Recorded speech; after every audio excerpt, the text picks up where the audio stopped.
చెప్పరా? తెలుగులో తీసుకోవడమే కానీ ఇవ్వడం కాదట.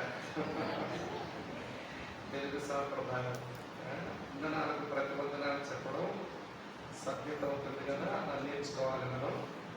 సరే అమ్మ, అందరికి వందనాలు. చూడండి ముచ్చటగా ఉండదు. మరి దేవుని సేవకులు తమ్ముడు తెలియజేశారు. అలాగే సహోదరి బాపట్లలో వారి యవనస్తులుగా ఉన్నప్పటి నుంచి ఎరుగును మరి మా ప్రాంతాల్లో కొంతకాలం నుండి చాలా కష్టాల మధ్య వారు పరిచర్య చేశారు. ప్రభు యొక్క నడిపింపులో మరణ కర్నూలు జిల్లాకు చేరుకున్నారు. నేను మొట్టమొదట కర్నూలు జిల్లాకు రావడం వేలుపేట అని ఎలియజర్ గారు సొంత ఊరు. మరి ఆ ఊరికి నన్ను పిలిచారు. ఆ రోజుల్లో వేలుపేటకి వచ్చాను, వాకి పరిచయం చేశాను. తర్వాత తను కర్నూలు వచ్చిన తర్వాత చాలాసార్లు ప్రేమతో తను ఆహ్వానించినప్పటికీ కూడా మరి నాకున్న పని ఒత్తిడి, మరి పరిచర్య భారాన్ని బట్టి రాలేకపోయాను. మరి గత సంవత్సరం కంటే ముందు సంవత్సరం విద్యార్థుల మధ్య జరిగే పరిచర్యలో కర్నూలు జిల్లా, అనంతపూర్ జిల్లా ఈ రెండు జిల్లాలు కలిసి ఒక కాన్ఫరెన్స్ నడిచింది. అప్పుడు 4 రోజులు వచ్చి కర్నూలులో పరిచర్య చేశాను. తర్వాత అప్పుడప్పుడు ఆయా స్థలాలకు కర్నూలుకు వచ్చాను. మరి గత 4 దినాలు ఎంపికలలో యవనస్తుల సమావేశం. మరి ఈ రోజున వారి యొక్క హార్వెస్ట్ ఫెస్టివల్లో వాక్యం చెప్పి వెళ్ళమని వారు పిలిచారు. దానికి వచ్చాను. మరి రాత్రి నా ట్రైన్ 10 గంటలకు ఉంటుంది. ఈ మధ్యలో మా సంఘంతో కొంత సమయం ఉండండి తమ్ముడు ప్రేమతో ఆహ్వానించారు. మరి వారి పరిచర్యను చూడడం, వారి పిల్లలు కూడా చూడడం, మిమ్మల్ని కూడా చూడడం ఇది గొప్ప భాగ్యం ఇచ్చి నేను ప్రభుకి కృతజ్ఞతలు చెల్లిస్తున్నాను. మీకు కూడా వందనాలు చెల్లిస్తూ ఉన్నాను. మంచిది. దేవుని వాక్యం చదువుకుని వాక్యాన్ని మనం ధ్యానం చేసే ముందు ఒక మాట ఇలా చెప్తాను, వినండి. ఇది ఎప్పుడూ మీ మనసులో పెట్టుకోవాలి. ఆ మాట ఏంటంటే, సవరణ లేని చోట వాక్య వివరణ అవసరం లేదు. అర్థమైందో లేదో? సవరణ లేని చోట వాక్య వివరణ అవసరం లేదు. దేవుడు తన వాక్య వివరణ ఇస్తున్నాడు అంటే సవరించుకునే మనసుండే దేవాలయంలో ఉన్నారని అర్థం. అలా మనం సవరించుకోగలిగితే ప్రభు తన వాక్య వివరణ అనుగ్రహిస్తాడు. మరో మాట చెప్తారు, స్పందించే హృదయాలు లేని దగ్గర దేవునికి స్పందించే పని లేదు.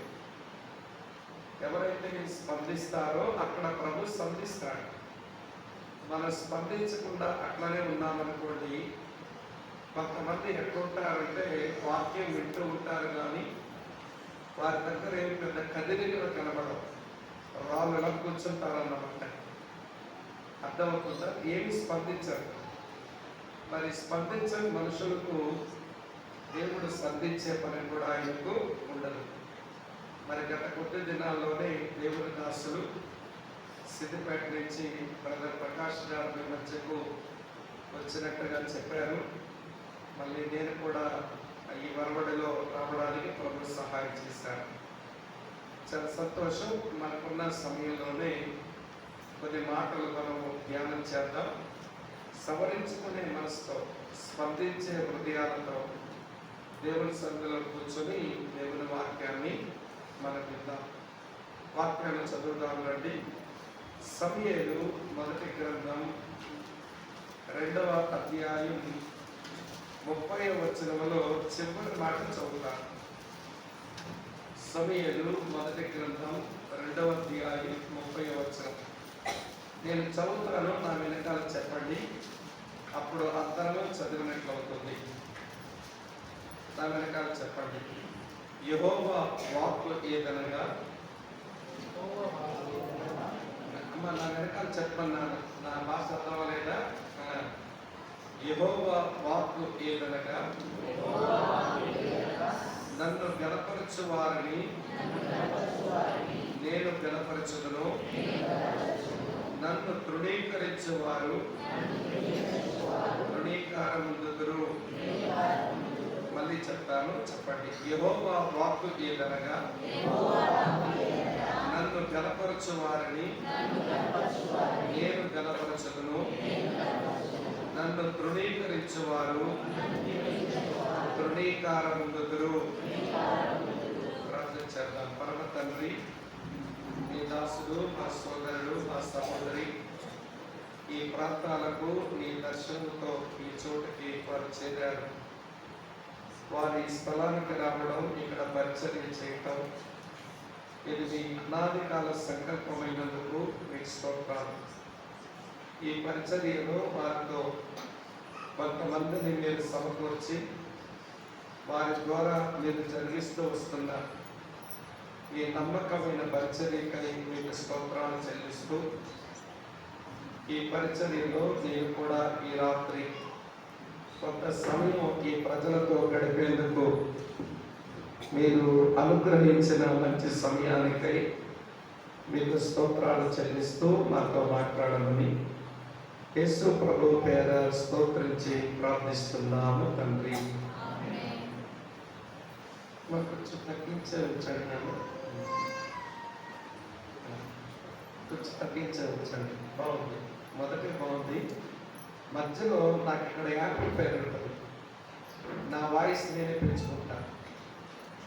సౌండ్ సెట్ చేసే వాళ్ళకు ఆరంభంలో కొంచెం స్లోగా వినబడితే సౌండ్ అందరూ వినబడదేమో అని పెంచేస్తూ ఉంటారు. తర్వాత అది వినే వాళ్ళకి ఇరిటేషన్లా ఉంటుంది. అమ్మ నా వాయిస్, నా స్వరం స్పష్టంగానే ఉందిగా? ఏదో చెప్పడం వచ్చు. ప్రియులారా వినండి. ఈ భూమి మీద పద్ధతులు ఉంటాయి, నియమాలు ఉంటాయి. పద్ధతులు, నియమాలు, మెథడ్స్ అండ్ ప్రిన్సిపల్స్ అని అంటారు. మెథడ్స్ అండ్ ప్రిన్సిపల్స్, పద్ధతులు, నియమాలు. పద్ధతులు ప్రదేశాన్ని బట్టి, ప్రజలను బట్టి, పరిస్థితులను బట్టి మారిపోతూ ఉంటాయి. అవి పద్ధతులు మారుతాయి. ఉదాహరణకు మనం భారతదేశంలో, ఆంధ్ర రాష్ట్రంలో కారు డ్రైవ్ చేస్తున్నప్పుడు స్టీరింగ్ ఎటువైపు ఉంటుంది? కుడి పక్కన, ఎడమ పక్కన? చెప్పండి. కుడి పక్కన ఉంటుంది. అదే మీరు అరబ్ దేశాలు వెళ్ళారనుకోండి, స్టీరింగ్ ఎటువైపు ఉంటుంది? లెఫ్ట్ సైడ్ ఉంటుంది. అలాగే మనం రోడ్డు మీద నడిచినప్పుడు ఎడమ పక్కన నడవాలా, కుడి పక్కన నడవాలా? ఎడమ వైపు నడవాలి. అదే గల్ఫ్ కంట్రీస్లో నడిచినప్పుడు కుడి పక్కన నడవాలి. అది పద్ధతి. ప్రదేశంలో బట్టి, ప్రజలను బట్టి, పరిస్థితులను బట్టి వారి పద్ధతులు వేరు, మన పద్ధతులు వేరు. పద్ధతులు మారుతూ ఉంటాయి, మారచ్చు. కానీ నియమాలు అవి మారవు. ఎక్కడైనా, ఎప్పుడైనా, ఎవరికైనా నియమాలు ఒకేలా ఉంటాయి. ఉదాహరణకు ఒక స్త్రీ ఒక బిడ్డకు జన్మనివ్వాలనుకోండి, సుమారుగా ఎన్ని నెలలు అవసరం? 9 నెలలు అవసరం. భారతదేశంలో 9 నెలలు అవసరం. కానీ అమెరికా దేశంలో రోజు ఒకటి పుడతాడని ఏమైనా ఉంటుందా? చెప్పండి. రోజు ఒకటి పుడతాడు అమెరికాలో. లేదు కదా. వాళ్ళకైనా 9 నెలలే, మనకైనా 9 నెలలే.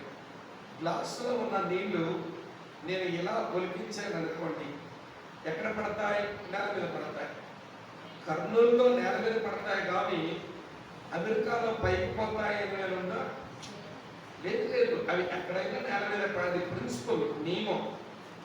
కనుక పద్ధతులు ప్రదేశాలను బట్టి, ప్రజలను బట్టి, పరిస్థితులను బట్టి మారుతుంటాయి. కానీ నియమాలు మాత్రం ఎక్కడైనా, ఎప్పుడైనా, ఎవరికైనా ఒకేలా ఉంటాయి.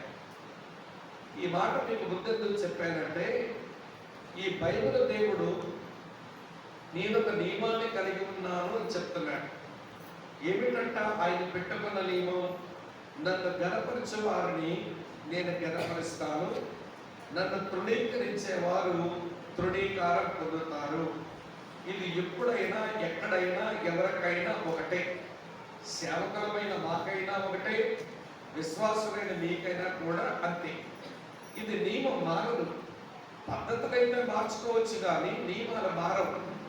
కాబట్టి దేవుడు నేను ఒక నియమం కలిగి ఉన్నాను అని చెప్పి, నన్ను గణపరిచే వారు నేను గణపరుస్తాను, నన్ను తృణీకరించే వారు తృణీకారం పొందుతారు అని ఒక నియమం చెప్పాడు. ఈ నియమం భక్తి జీవితంలో ఆల లాంటి నియమం, ఏబిసిడి లాంటి నియమం. కానీ దేవుడు ఈ నియమాన్ని ఒక సేవకుని ద్వారా మరొక పెద్ద సేవకుని వినిపించారు. అది కొంచెం ఆశ్చర్యం అనిపిస్తుంది. ఏలి అనబడిన సేవకుడు వయసులో పెద్దవాడు, వాక్యానుభవంలో గొప్పవాడు, సేవ అనుభవంలో గొప్పవాడు. అలాంటి పెద్ద ఆయనకు ఒక సేవకుని ద్వారా ఈ ఆలు లాంటి ఏబిసిడి లాంటి నియమం చెప్పడం ఏంటి? అది చాలా ఆశ్చర్యం అనిపించింది నాకు. మరి ఎందుకంటే పెద్ద ఆయనకు ఎంత చిన్న నియమం దేవుడు చెబుతున్నాడు అంటే అందుకు బలమైన కారణాలు మూడు ఇక్కడ కనబడతాయి. వరుసగా చూపిస్తాను చూడండి. సమూయేలు మొదటి గ్రంథం 2వ అధ్యాయం 29వ వచనంలో లాస్ట్ లైన్ ఇలా ఉంది చూడండి. కామా తర్వాత ఉండే మాట, ఏలి నాకంటే నీ కుమారులను నీవు గొప్ప చేయుచున్నావు. ఏమయ్యా దేవుడి సేవకుడని ఏలి, ఎవరిని గొప్ప చేస్తూ నువ్వు సేవ చేయాలి? నన్ను కదా నువ్వు గొప్ప చేయవలసింది. కానీ నన్ను గొప్ప చేయటం మానేసి నీ కుమారులను గొప్ప చేస్తున్నావేంటి? అందుకే నియమము చాలా చిన్న నియమమే. నువ్వేమో సేవలోనూ వయసులోనూ వాక్యానుభవంలో పెద్దవాడివి, కానీ నీకు ఆ మాట చెప్పవలసి వచ్చింది. ఇక్కడ విషయం గమనించాలి. దేవుని పిల్లలు ఎప్పుడు దేవుణ్ణే గొప్ప చేయాలి. మరి ఎవరిని గొప్ప చేయకూడదు. మనం గొప్ప అవ్వాలి అని మనం ఎప్పుడు ప్రయత్నం చేయకూడదు. మాకు కాదు యెహోవా, మాకు కాదు, నీ నామానికే మహిమ ప్రభావాలు కలగాలి అన్నట్టుగా దేవుని గొప్ప చేయటం దేవుని పిల్లల విధి. అలాంటి జీవితం మనం నేర్చుకోవడం అది మనకి ఎంతైనా ఆశీర్వాదకరం. ఒకటి. రెండవ కారణం చెప్తాను చూడండి. అదే 29వ వచనంలో ఎంత చిన్న నియమం అంత పెద్ద ఆయనకి ఎందుకు చెప్పాల్సి వచ్చింది? చూడండి 29 ఏమి రాస్తుందో, నా నివాస స్థలములకు నేను నిర్ణయించిన బలి నైవేద్యములు మీరేలా తృణీకరించుచున్నారు. మిమ్మల్ని క్రమపెట్టుకొనుటకై నా జనుడు ఇశ్రాయేలీయులు చేయ నైవేద్యములలో శ్రేష్టమైన భాగాలు మీరెందుకు పట్టుకుంటున్నారు? నా ప్రజలు నా మందిరానికి వచ్చి నాకు వారు బలి నైవేద్యాలు సిద్ధపరిచి నాకు అర్పిద్దామని భావిస్తే మీరేం చేస్తున్నారు? వారు తెచ్చిన నైవేద్యం కొండలో కానీ, గోనలో కానీ, తపేలలో కానీ, బొరుసులో కానీ వారు వండుతున్నారట. వండుతుంటే ఏది అక్కడ కొడుకు చేస్తున్న పని ఏంటంటే వాళ్ళ దగ్గర 3 ముళ్ళు కొక్కి ఉంది.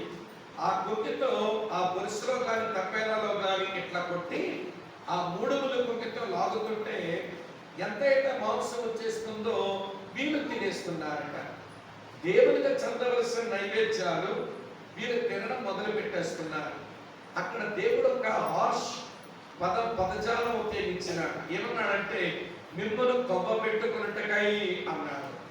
దాన్ని పారాఫ్రైజ్ చేస్తే అంటే తేలిగ్గా మనం అర్థం చేసుకోవాలనంటే, ఏమయ్యా ఏలి, నువ్వు నీ కొడుకులు కలిసి మీ ఒళ్ళు కొవ్వెక్కి నాకు చెందవలసినటువంటి నైవేద్యాలను మీరు తినేస్తున్నారైటి అన్నాడు.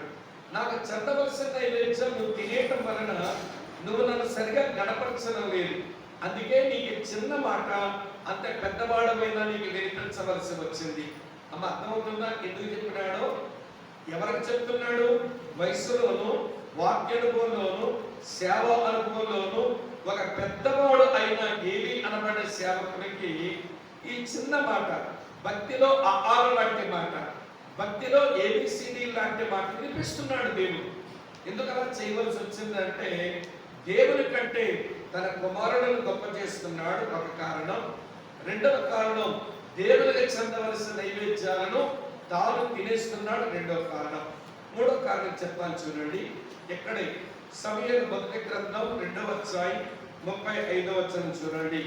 ఏలి, నీ తరువాత నమ్మకమైన ఒక యాజకుని నియమిస్తాను, అతడు నా యోచన బట్టి నాకు అనుకూలంగా యాజకత్వం జరిగించును అన్నాడు. నువ్వు ఎట్లా సేవ చేస్తున్నావో తెలుసా? నా యోచన బట్టి చేయటం లేదు, నువ్వు నమ్మకంగా చేయటం లేదు. నేను ఒక వ్యక్తిని ఏర్పరచుకుంటాను, ఆ వ్యక్తి నా యోచన బట్టి నాకు నమ్మకంగా సేవ చేస్తాడు అని దేవుని సేవకుడని ఏలి మీద దేవుడు దోషారోపణే చేస్తున్నాడు. నా యోచన తీసుకోవడం లేదు, నమ్మకంగా నువ్వు సేవ చేయటం లేదంటే నువ్వు నన్ను గనపరచడం లేదు. అందుకనే ఒక సేవకుల ద్వారా ఈ చిన్న మాట నీకు వినిపించవలసి వచ్చింది. ఏమిటా మాట? నన్ను గనపరచు వారిని నేను గనపరుస్తాను, నన్ను తృణీకరించే వారిని నేను తృణీకరిస్తాను. అర్థమవుతుందని చెప్పే మాట. ఇలాంటి మాట ఏలీ సేవకుడు విన్న తర్వాత ఏం చేయాలి? ఇప్పుడు ఈ పెద్ద మనిషి నెత్తి మీద ధూళి పోసుకొని, ఒంటి మీద ఉన్న వస్త్రాలు తీసేసి, గోని పట్ట వేసుకొని, దేవుని నిబంధన మందస్సుకి దగ్గర మోకరించి సాగిలపడి దండం పెట్టి దేవుని క్షమాపణ అడుగుంటే చాలా బాగుండదు. ఏ మార్పు లేదండి పెద్ద ఆయనకు. అర్థమవుతుందా? అది గమనించిన దేవుడు, నేను ఒక దైవజనుడితో ఏలీకి మాటలు చెబితే అతను పెద్ద అర్థం చేసుకోలేదు, స్వీకరించలేదు. కాబట్టి నేను ఇప్పుడు ఈ సంగతులన్నీ ఒక చిన్న పిల్లాడితో చెప్తాను, ఆ చిన్న పిల్లవాడితో నేను వినిపిస్తానని బాలుడైన సమూయేలుకు ఏలీకి ఏ గతి వస్తుందో, ఏలీని దేవుడు ఎలా చేయబోతున్నాడో బాలుడైన సమూయేలుకు దేవుడు చెప్పేశాడు. ఆ విషయం ఏలీకి అర్థమైపోయింది. సమూయేలు సమూయేలు అని పిలిచి, ఈ సమూయేలుతో దేవుడే మాట్లాడాడు, నా గురించి ఏదో చెప్పే ఉంటాడు అని చెప్పి పిల్లగాడిని పిలిచి, మరి అబ్బాయి, దేవుడేదో నీతో మాట్లాడాడు, ఏది మరుగు చేయకుండా నాకు చెప్పు అని సమూయేలుని పెద్ద ఆయన అడిగాడు. ఆ పిల్లగాడు ఏమి మరుగు చేయకుండా మొత్తం అంతా చెప్పేశాడట. ఏం చెప్పినాడు దేవుడు? నీ గురువు గారి పక్కన పెట్టేయబోతున్నాను, నిన్ను సేవకులుగా నియమించబోతున్నాను అని దేవుడు చెప్పిన మాటలు సమూయేలు మరుగు చేయకుండా చెప్పాడట. చూడండి, చదువుతాను. 3వ అధ్యాయం 18వ వచనం రాసిందో. 1 సమూయేలు 3:18 చూడండి. సమూయేలు దేనిని మరుగు చేయక సంగతంతయు అతనికి తెలియ చెప్పాను. పిల్లాడు అన్నీ చెప్పేశాడు. చెప్పేసిన తర్వాత ఇప్పుడు ఏం చేయాలి? దైవజనుడు చెప్తే గిట్టగా చెప్పాడు అనుకున్నాడేమో. ఇప్పుడు చిన్న పిల్లగాడితో దేవుడు చెప్పించాడు. ఇప్పుడు పశ్చాత్తాపడాలిగా, మారుమనసు పొందాలిగా, లోతుగా అతను ప్రభు పాదాల మీద పడి పశ్చాత్తాపడాలిగా. ఇవేమీ లేవు. చూడండి ఏమయ్యాడో చెప్తాను. అదే 18వ వచనంలో, ఏలీ విని సమూయేలు దేనిని మరుగు చేయక సంగతంతయు తెలియచెప్పాను. ఏలీ విని సెలవిచ్చిన వాడు యెహోవా తన దృష్టికి అనుకూలమైన దాన్ని ఆయన చెయ్యునుగాక అన్నాడంట.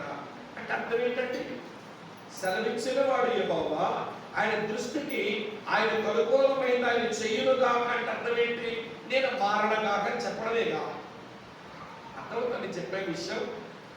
సెలవిచ్చిన వాడు యెహోవా ఆయన దృష్టికి ఇష్టమైన ఆయన చెయ్యునుగాక అంటే అర్థం ఏంటి? నేను మారణగాక. ప్రియులారా, ఈ రోజున చాలా మంది ఇలానే తయారయ్యారండి క్రైస్తవులు. దేవుడు మాట్లాడుతుంటే దానివల్ల వచ్చే పర్యవసరాలు చెప్తుంటే జరిగితే ఏం జరిగితే జరగని, నేనైతే ఇంతే అన్నట్టుగా కూర్చుంటారు. ఇది వాళ్ళ ఆధ్యాత్మిక జీవితానికి మంచిది కాదు. ప్రియులారా వినండి, ఏమి అలా మాట్లాడిన కారణం చేత దేవుడు పెట్టుకున్న నియమం ఏంటి? నన్ను గణపరిస్తే నేను గణపరుస్తాను, నన్ను తృణీకరిస్తే నేను తృణీకరిస్తాను. మరి ఏమి దేవుడు గొప్ప చేయటం మానేసి కుమారులను గొప్ప చేసుకుని దేవుడికి చెందిన నైవేద్యాలు తాను పట్టుకొని తినేసి నమ్మకమైన దేవుని ఆలోచన బట్టి సేవ చేయలేదు కనుక ఈయన దేవుడు తృణీకరించాడు కనుక ఇప్పుడు దేవుడు ఏం చేయాలి చెప్పరే? నియమం తృణీకరించేయాలి. గణపరిస్తే గణపరచాలి, తృణీకరించినందుకు ఏం చేయాలి? తృణీకరించాలి. దేవుడు ఎట్లా తృణీకరించినాడనంటే, ఇప్పుడు చెప్తాను వినండి. ఏలి కొడుకులు ఇద్దరు హోప్ని ఫినెహాసు వాళ్ళ పేరు. వారి నిబంధన మందసం మోసుకుని వారి యుద్ధ భూమిలోకి వెళితే ఆ యవనస్తులు ఇద్దరు చచ్చిపోయినారు. ప్రమాదం జరిగిందా? యవనస్తులు ఎంతో భవిష్యత్తు ఉంది. దేవుడు వాళ్ళకి మరణానికి ఎందుకు అప్పగించాడు? ప్రియులారా, వాళ్ళు దేవుని సన్నిధిలో చాలా పాడు జీవితం జీవిస్తున్నారు కనుక దేవుడు వారికి మరణానికి అప్పగించాడు. ఇది ప్రమాదమేనా అంటే ప్రమాదమే, కాకపోతే మరీ పెద్ద ప్రమాదం కాకపోవచ్చు. ఈ రోజు కాకపోతే రేపన్నా చస్తారుగా వీళ్ళు, చావలసిన వాళ్ళే కదా. సరే, వాళ్ళు చచ్చారు. ఆ వార్త విన్నటువంటి ఏలి పీఠం మీద నుంచి కింద పడి ఈయనగా కూడా తెచ్చిపోయినారు. ప్రమాదం ఏంటంటే ప్రమాదమే, కానీ మరీ పెద్ద ప్రమాదం కాకపోవచ్చు. ఈ రోజు కాకపోతే రేపన్నా ముసలోడు చావలసినోడే కదా. కానీ అసలైన ప్రమాదం కూడా జరిగింది. ఏలి కుమారుడు చనిపోవడం, ఇక్కడ ఏలి చనిపోవడం అది ప్రమాదమే, కానీ మరీ తీవ్రమైన ప్రమాదం కాదు. కానీ తీవ్రమైన ప్రమాదం ఏం జరిగిందనంటే, వీరు చేసిన పాపం వలన, వీరు చేసినటువంటి అవిధేయత వలన, వీరు బ్రతికిన అభ్యంతరత వలన దేవుడు తన నిబంధన మందసాన్ని ఫిలిష్తీయుల చేతుల్లోకి వదిలేశాడు. దేవుని నిబంధన మందసం అంటే దేవుని సన్నిధి. దేవుని నిబంధన మందసం దేవుని ప్రజల మధ్య ఉంటే దేవుడిచ్చే పోషణ ఉంటది. దేవుని నిబంధన మందసం దేవుని ప్రజల మధ్య ఉంటే దేవుని కాపుదల ఉంటది. దేవుని నిబంధన మందసం దేవుని ప్రజల మధ్య ఉంటే దేవుని నడిపింపు ఉంటది. ఇప్పుడు నిబంధన మందసం శత్రువుల చేతిలో వెళ్ళిపోయిందనంటే దేవుని సన్నిధి కోల్పోయారు, దేవుని పోషణ కోల్పోయారు, దేవుని యొక్క నడిపింపు కోల్పోయారు, దేవుని కాపుదల కోల్పోయారు. ఆ సందర్భంలో ఏలి కోడలు డెలివరీ అవుతున్నది. ఆమె ప్రసూతి చెందుతున్న వేళ కనుక ఎప్పుడైతే భర్త చచ్చిపోయాడని వినిందో, తన మామయ్య గారు చనిపోయినారన్న మాటలు ఆమె చెవిన పడ్డాయో, ఆమె అలాగ తన మోకాళ్ళ మీద పడిపోయి తన పొట్టలో ఉన్న బిడ్డకు ఆమె జన్మనిచ్చింది. నేను అనుకుంటాను, పొట్టలో ఉన్న బయటికి రాగానే చుట్టుపక్కల ఉన్న అమ్మలక్కలంతా, లేకపోతే వీరిని పురుటి పోసేటువంటి మంత్రసారులంతా, అమ్మ నీలంటే బుక్కోడే పుట్టాడే, నీలంటే బొగ్గలోడే పుట్టాడే, నీలంటే కళ్ళులోడే పుట్టాడే అని ఆమె నొప్పుల నుంచి ఆమె బయటపడ్డానికి పిల్లాన్ని పొగుతారేమో. బహుశా ఈ పిల్లలు పుట్టగానే ఏవేమో చెప్పుకుంటారు అమ్మలక్కలంతా మంత్రసారులు. కానీ సహోదరి ఏమంటారో తెలుసండి, మామయ్య గారు చనిపోయారు, భర్త చనిపోయినాడు, భర్త తన సహోదరుడు కూడా చనిపోయినాడు, ఇవన్నీ కాదు కానీ మా దేవుని నిబంధన మందసం శత్రువుల చేతుల్లోకి వెళ్ళిపోయింది కనుక ఈ సందర్భంలో పిల్లాడు పుట్టాడు కాబట్టి వీటికి ఏ కాబోదు అని పేరు పెట్టండి. చెప్పండి, ఏ పేరు పెట్టమంది? ఈ కాబోదు. దేవుని ప్రభావం దేవుని ప్రజలు వదిలేసి వెళ్ళిపోయింది అని పేరు పెట్టింది. బహుశా నేను అనుకుంటాను ఏలి కోడలు కొంచెం ఆత్మీయురాలేమో, అందుకే దైవ సంగతి ఆలోచించింది. పెనిమిటి మరణం, పెనిమిటి సహోదరుని మరణం, అలాగే మామగారి మరణం ఆమెకంటే పెద్ద పట్టింపుగా లేదు. ఆమె నొప్పి కలుగుతున్న విషయం ఏంటంటే దేవుని నిబంధన మందసం ఫిలిష్తీయుల చేతుల్లోకి వెళ్ళిపోయింది. అది ఆమెకు నొప్పిగా ఉంది. ఎక్కడారా మీరంతా? అమ్మ, అర్థమవుతుందా? ఇంతగా నేను చెప్పినంత ఏంటి నియమం ఏమిటని, నన్ను గణపరచు వారిని, అమ్మ చెప్పండి, నన్ను గణపరచు వారిని నేను గణపరచెదను, నన్ను తృణీకరించు వారు తృణీకారమొందుదురు.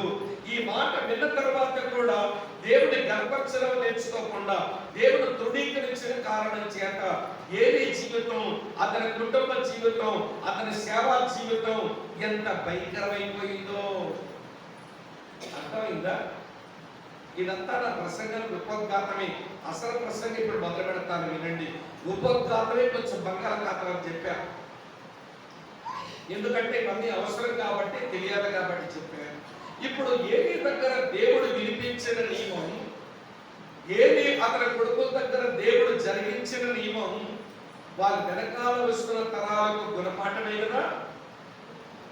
ఇప్పుడు ఏలి తర్వాత వెంటనే వచ్చిన ఒక జనరేషన్, ఒక వంశంలో లేకపోతే మరి యొక్క జనరేషన్ లో ఇద్దరు కీలకమైన వ్యక్తులు ఉన్నారండి.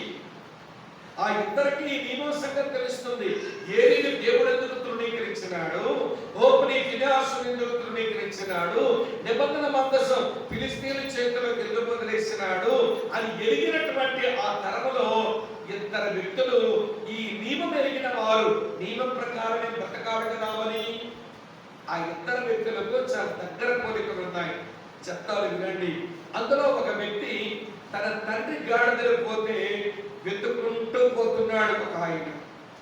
మరొక ఆయనేమో వాళ్ళ నాన్నగారు అప్పగించిన గొర్రెల మందలను కాసుకుంటూ బ్రతుకుతున్నాడు. మొదటి వ్యక్తిని దేవుడు కోరుకున్నాడు, రెండో వ్యక్తిని దేవుడు కోరుకున్నాడు. మొదటి వ్యక్తి సమూయేలు చేత అభిషేకించబడ్డాడు, రెండో వ్యక్తి సమూయేలుతోనే అభిషేకించబడ్డాడు. మొదటి వ్యక్తి ఇశ్రాయేలుకు రాజు అయ్యాడు, రెండో వ్యక్తి ఇశ్రాయేలుకు రాజు అయ్యాడు. మొదటి వ్యక్తి దేవునాత్మను పొందాడు, రెండో వ్యక్తి దేవునాత్మను పొందాడు. మొదటి వ్యక్తి ప్రవక్తల్లో ఒకడా అనిపించుకున్నాడు, రెండో వ్యక్తి ప్రవక్త పరిచయం చేశాడు. వీళ్ళిద్దరి మధ్య చాలా సమాంతర అనుభవాలు ఉన్నాయి. వీళ్ళిద్దరి మధ్య చాలా కామన్ ఎక్స్పీరియన్సెస్ ఉన్నాయి. నేను వరుసగా ఇప్పుడు లిస్ట్ చెప్పానుగా. అయితే వీళ్ళిద్దరికీ తెలిసిన ఒక నియమం ఏంటంటే, దేవుడిని ఎవరు కనపరుస్తారో దేవుడు వారిని కనపరుస్తాడు, దేవుడు ఎవరిని తృణీకరిస్తారో దేవుడు వాళ్ళని తృణీకరిస్తాడు అన్న నియమం వాళ్ళ ముందున్న తరములోనే జరిగింది. ఆ నియమం జరిగిన వెనుక వేరే ఫస్ట్ జనరేషన్ లో ఉన్నటువంటి ఇద్దరు వ్యక్తులు నేర్చుకోవద్దు గుణపాఠం. ఒక విషయం ఏంటో చెప్పాల, పాఠాలు ఎన్నిసార్లు అయినా నేర్చుకోవచ్చు, గుణపాఠం ఒక్కసారి నేర్చుకోవాలి. అర్థమవుతున్నాయి నా మాట? అర్థమవుతున్నాయా? పాఠాలు ఎన్నిసార్లు నేర్చుకో పర్వాలేదు, గుణపాఠం మాత్రం ఒక్కసారి నేర్చుకో, దాన్ని పాటించి మేలు పొందుతావు. ఇప్పుడు నేను ఆ మొదటి వ్యక్తి ఎవరో మీకు అర్థమైపోయింది, అది సౌలు. రెండో వ్యక్తి ఎవరో మీకు అర్థమైంది, అది దావీదు. వీళ్ళిద్దరి ముందు ప్రధాన నియమం ఉంది. ఏమిటా నియమం? నన్ను గణపరచు వారిని నేను గణపరచెదను, నన్ను తృణీకరించు వారిని నేను తృణీకరించెదనన్న నియమం వీళ్ళిద్దరి మీద ఉంటే, వీళ్ళిద్దరిలో ఎవరు దేవుని గణపరుస్తున్నారు, ఎవరు దేవుని తృణీకరిస్తున్నారు అనే విషయాలు నేను మీకు విపులంగా చెప్తాను. ఆ ప్రధాన నియమం కింద కొన్ని అనుబంధ నియమాలు చెప్తాను, ఒకటి రాసుకుంటూ నాతో ఆలోచించండి. ప్రధాన నియమం మర్చిపోకండి. మెయిన్ ఏమంటే ప్రిన్సిపల్ ఏంటంటే, నన్ను గణపరిచే వారిని నేను గణపరచెదను, నన్ను తృణీకరించే వారిని నేను తృణీకరిస్తాను. అది మేజర్ ప్రిన్సిపల్.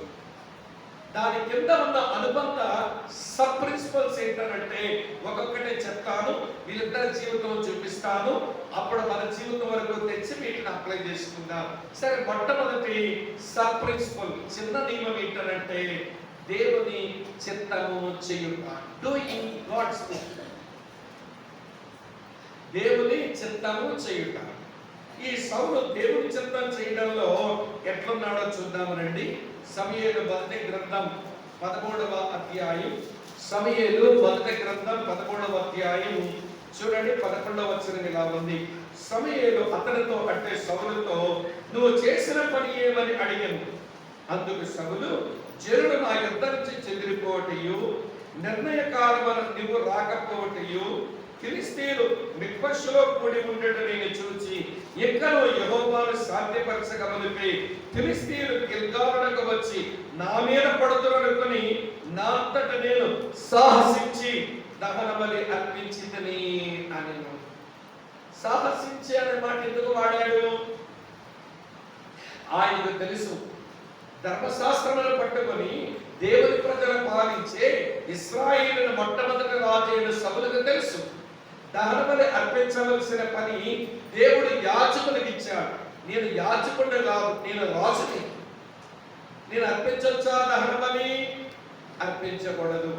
కానీ మనుషులు వెళ్ళిపోతున్నారట, శత్రువులు వేదొచ్చు పడిపోయేలా కనబడుతుందట, దేవుని సేవకుడని సమూయేలు ఇంకా రాలేదట.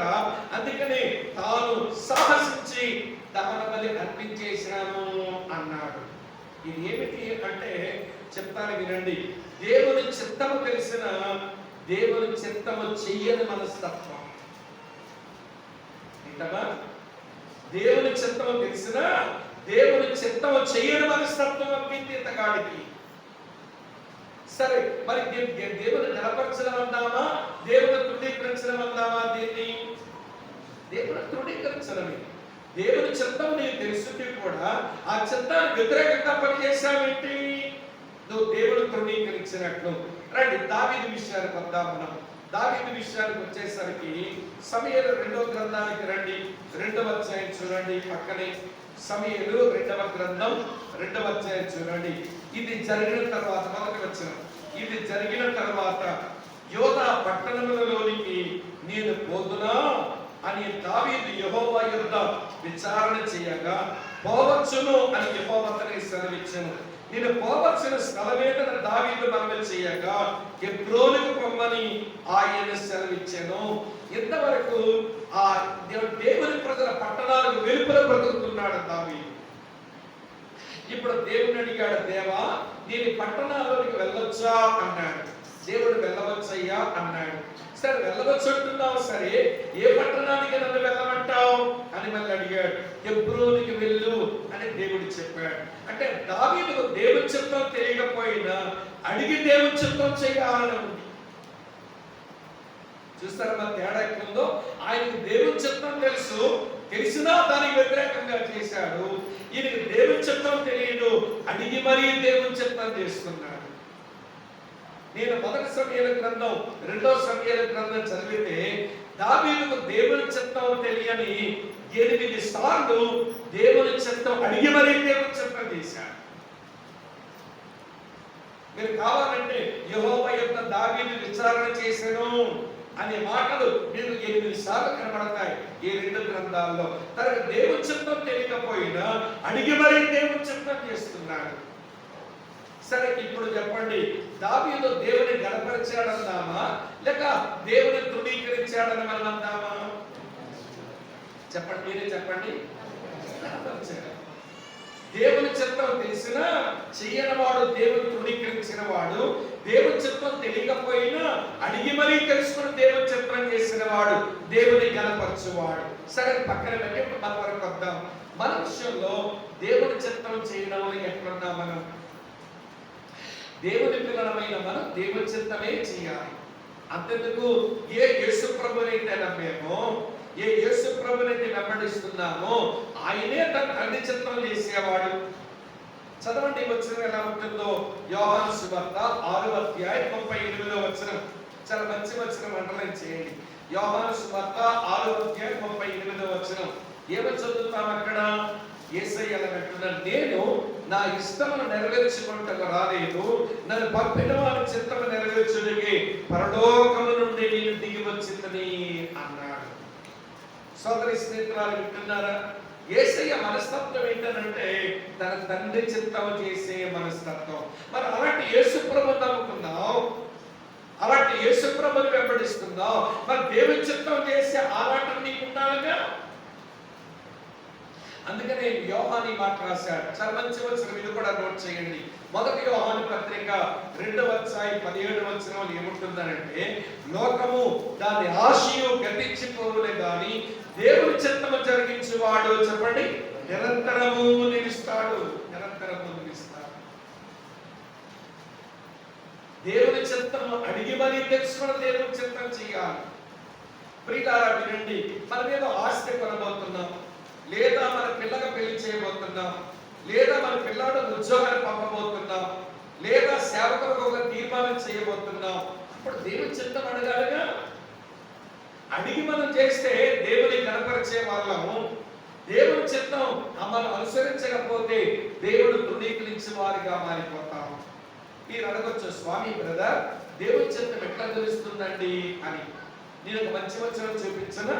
చూడండి ఒకసారి. 32వ కీర్తనలో చదువుతున్నాను మీ గురించి మంచి వచనం. దేవుని చిత్తం ఎట్లా తెలుస్తుందో నేను జ్ఞాపకం చేస్తాను. రండి, కీర్తన గ్రంథం నుంచి 32వ కీర్తన 8వ వచనం చూస్తారా? ఇలా రాసి ఉంది, నీకు ఉపదేశము చేసేదను. చూస్తున్నారమ్మా వచనం? నీకు ఉపదేశము చేసేదను, నీవు నడవలసిన మార్గమును నీకు బోధించేదను, నీ మీద దృష్టి ఉంచి నీకు ఆలోచన చెప్పేదను. ఈ ఒక్క వచనంలో జ్ఞాపకం చేసుకోండి. ఉపదేశము చేసేదను, నీకు బోధించెదను, నీకు ఆలోచన చెప్పేదను అన్న మాటలు ఏమి నేర్పిస్తున్నాయంటే, దేవా నాకు నీ చిత్తం చెయ్యాలని ఉంది, కానీ నీ చిత్తము నాకు బోధించవా, నీ చిత్తము నాకు చూపించవా, నీ చిత్తము నాకు నేర్పించవంటే ఆయన తన చిత్తాన్ని నేర్పించేవాడు. మనకున్న మైదారోగం ఏంటంటే మన ఇష్టానుసారంగా బతకడమే మనకి ఇష్టం, కానీ దేవుని చిత్త ప్రకారం ఉండాలి అన్న ఆశ ఉండదు. నువ్వు నిజంగా దేవుని చిత్తం చెయ్యాలి అన్న ఆశ ఉంటే ఆయన తన స్వరమించి తన చిత్తం చెప్తాడంట. ఈ వచనం కూడా చూడండి, చూపిస్తాను. యెషయా గ్రంథం 30 అధ్యాయం 21వ వచనం. యెషయా గ్రంథం 30 అధ్యాయం 21వ వచనం చూడండి. ఇలా ఉంది, మీరు కుడి తట్టైనను ఎడమ తట్టైనను తిరిగినను ఇదే త్రోవ, దీనిలో నడుముడి అని నీ వెనుకనుండి ఒక శబ్దం నీ చెవులకు వినబడదు. అరే దేవుడు అంత బాగా తన చిత్తము నీకు వినిపిస్తానంటుంటే, దేవుడు తన చిత్తము నీకు బోధిస్తానంటుంటే, దేవుడు తన చిత్తము నీకు తెలియచేస్తానంటూ ఉంటే, దేవుడు తన చిత్తాన్ని నీకు బోధిస్తానంటుంటే, తెలుసుకొని దేవుడు చిత్తం చెయ్యాలని మనసు లేకపోతే మనం తృణీకరించి వారమవుతామా లేదా గణపరిచి వారమవుతామా? మీరే చెప్పండి. ఈ మందిరంలో కూర్చొని మిమ్మల్ని అడుగుతున్నాను, నా జీవితంలో దేవుడి చిత్తమే జరగాలి, పెళ్ళైనా ఉద్యోగమైనా ఆస్తి మరొకటైనా దేవుని చిత్తమే జరగాలి అన్న ఆరాటం ఎవరికైతే ఉంటుందో వారు దేవుని చిత్తం తెలుసుకొని దేవుని చిత్తం చేస్తారో వారు దేవుని గణపరచువారు, మిగిలిన వారు దేవుని తృణీకరించువారు. సౌలు అభిషక్తుడే, దావీదు అభిషక్తుడే. సౌలు ఆత్మను పొందినవాడే, దావీదు ఆత్మను పొందినవాడే. సౌలు ఇశ్రాయేలు రాజే, దావీదు ఇశ్రాయేలు రాజే. ఒక ఆయన దేవుని చిత్తం తెలిసినా దేవుని చిత్తం చేయడు, ఒక ఆయనకు దేవుని చిత్తం తెలియకపోయినా అడిగి మరీ దేవుని చిత్తం చేస్తాడు. వాళ్ళిద్దరిని దేవుడు మన ముందు పెట్టి నీ జీవితాలు ఏంటి అని ప్రశ్నిస్తున్నాడు. లోకము దాని ఆశలు తెచ్చిపోతాయి, దేవుని చిత్తము చేయువాడే నిరంతరంగా నిలుస్తాడు. కనుక ప్రియ సోదరి స్నేహితులారా, ఇప్పుడు ప్రధాన నియమం కింద ఉన్న మొదటి ఉపనియమంలో మనం అసలు దేవుని చిత్తం చేసేవాళ్ళమా, అలాగైతే దేవుని గణపరచువారమే. మనం దేవుని చిత్తం చెయ్యని వారమైతే మనం దేవుని తృణీకరించువారమే. ఎప్పటి వరకు నీ జీవితంలో జరిగినవన్నీ ఎన్ని దేవుని చిత్త ప్రకారం చేసాం, ఎన్ని మన ఇష్ట ప్రకారం చేసుకున్నాం. నా ఇష్టం అనే మాట దెయ్యం మాట. సంసోను నా ఇష్టం అని పలికి కళ్ళు గోడ పెరిగించుకొని ఎవడు తిరగ విసురు బట్టి వాడైపోయాడు. నా ఇష్టం అనే మాట దేవుని పిల్ల నిఘంటువులో ఉండకూడదు, మన డిక్షనరీలో ఉండకూడని మాట నా ఇష్టం అనే మాట. దేవుని ఇష్టం, దేవుని చిత్తం అనే మాట అది మనందరి ఆధ్యాత్మిక జీవితాలకు అది మంచి మాట. ఇంకెప్పుడు చెప్పలేను. ఒకటి నియమం అయిపోయింది. రెండవ ఉపనియమం చెప్తాను వినండి. ప్రధాన నియమం కింద ఉన్న ఉపనియమాలు చెప్తున్నాను. ఎవడు మొదటిదేమో దేవుని చిత్తము చేయుట, రెండవదేమో దేవుని సమయాల వరకు వేచి ఉండుట, వెయిటింగ్ అపాన్ గాడ్స్ టైం. దేవుని సమయాల వరకు వేచి ఉండడం. సౌలు ఎట్లున్నాడో చూపిస్తాను రండి. మొదటి సమూయేలు గ్రంథం 13వ అధ్యాయంలో మళ్ళీ చదువుతాను చూడండి. 11వ వచనం ఇలా రాసి ఉంది. మొదటి సమూయేలు గ్రంథం 13:11 ఇలా ఉంది. సమూయేలు అతనితో, నువ్వు చేసిన పని ఏమని అడిగాను. అందుకు సౌలు, జనులు నా యుద్ధ నుంచి చెదరిపోవటయు, నిర్ణయ కాలమున నీవు రాకపోవటయు, ఫిలిష్తీయులు మిక్స్బస్సులో కూడి ఉండుటయు చూచి నిర్ణయ కాలం నువ్వు రాలేదు అంటున్నాడు. ఒక ప్రశ్న అడుగుతాను, జవాబు చెప్పండి.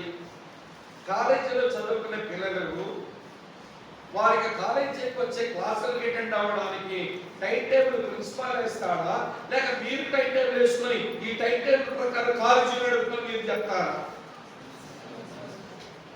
మీరు వేస్తారా టైం టేబుల్? నిర్ణయ కాలం పట్టిక ప్రిన్సిపాల్ వేస్తాడు. అంతేగా నిర్ణయ కాలం నువ్వు నిర్ణయించుకొని నువ్వు ఈ టైం టేబుల్ ప్రకారం నడుపుకో కాలేజ్ అని చెప్తే నీకు టీసీ చీటీ పంపించేస్తాడు. అవునా కాదా చెప్పండి.